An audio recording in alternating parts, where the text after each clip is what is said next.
અહેમદાબાદ મિત્ર ન્યૂઝમાં આપનું સ્વાગત છે। ડાયમંડ સિટી સુરત એક મોટી લૂંટની ઘટનાથી હચમચી ઉઠ્યું।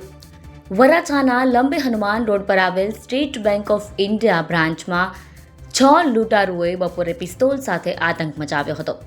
ફિલ્મી સ્ટાઇલમાં આયોજનબદ્ધ રીતે ત્રાટકેલા આ લૂંટારુઓએ માત્ર 13 જ મિનિટમાં બંદૂકની અણીએ અંદાજે 50 લાખની રોકડ રકમ લૂંટી લીધી।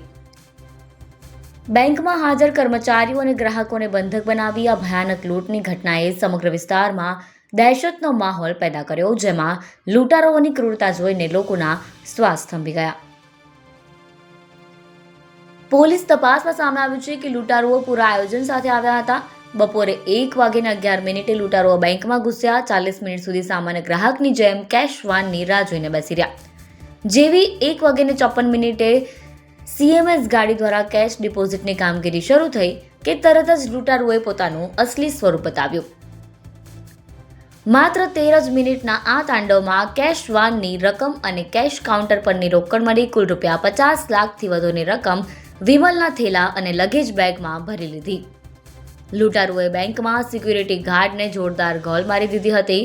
ગાર્ડ નીચે પડી જતાં જ તેના માથે બંદૂક મૂકી ધમકી આપી હતી કે ચૂપચાપ બેસી જા નહીંતર ફોડી દઈશ। આ દ્રશ્ય જોઈ બેંકમાં હાજર લોકો અને મહિલાઓમાં રીતસર ફફડાટ વ્યાપી ગયો। મહિલાઓ ડરના માર્યા ધ્રુજવા લાગી, જ્યારે એક વૃદ્ધ પોતાનો જીવ બચાવવા ગમે તેમ કરીને ત્યાંથી ભાગ્યા। લૂંટ દરમિયાન બેંકમાં હાજર એક બહાદુર યુવકે લૂંટારુઓનો પ્રતિકાર કરવાનો પ્રયાસ કર્યો હતો, જો કે ક્રૂર લૂંટારુઓએ તરત જ તેની કાનપટ્ટી પર 3 બંદૂક તાકી દેતા મામલો ગંભીર બન્યો હતો। તમામ લૂંટારુઓ હિન્દી ભાષી હોવાનું સામે આવ્યું છે। સ્ટાફ પોલીસને જાણ ન કરી શકે તે માટે લૂંટારુઓએ તમામના મોબાઈલ ફોન પણ જૂંટવી લીધા હતા। टोटल इस वराछा में जो लंबे हनुमान रोड पे एक लूट की वारदात हुई है, जिसमें टोटल 5-6 आरोपी अभी दिख रहे हैं। वो वेपन में बैंक में वेपन लेके घुसे और यहाँ पे कैशियर से और जो CMS की गाड़ी कैश डिपॉजिट के लिए आई है उससे ये 50 लाख रुपए इन्होंने लूटा और उसके बाद यहाँ से फरार हो गए।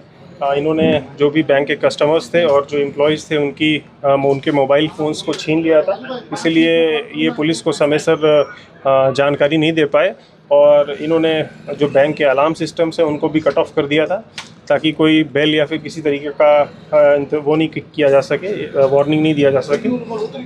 इसमें टोटल क्राइम ब्रांच की टीम और सूरत शहर पुलिस की अलग अलग टीम्स हर जगह नाकाबंदी कर दी गई है। हर जगह टीमों को अलर्ट कर दिया गया है।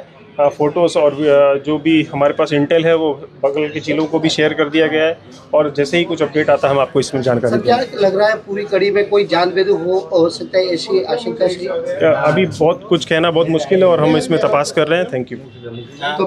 અહેમદાબાદ મિત્ર ન્યૂઝની યુટ્યુબ ચેનલને સબસ્ક્રાઇબ કરો અને બેલ આઇકોન જરૂરથી દબાવો, જેથી દરેક મહત્વના વિડીયોની નોટિફિકેશન તમને મળતી રહે।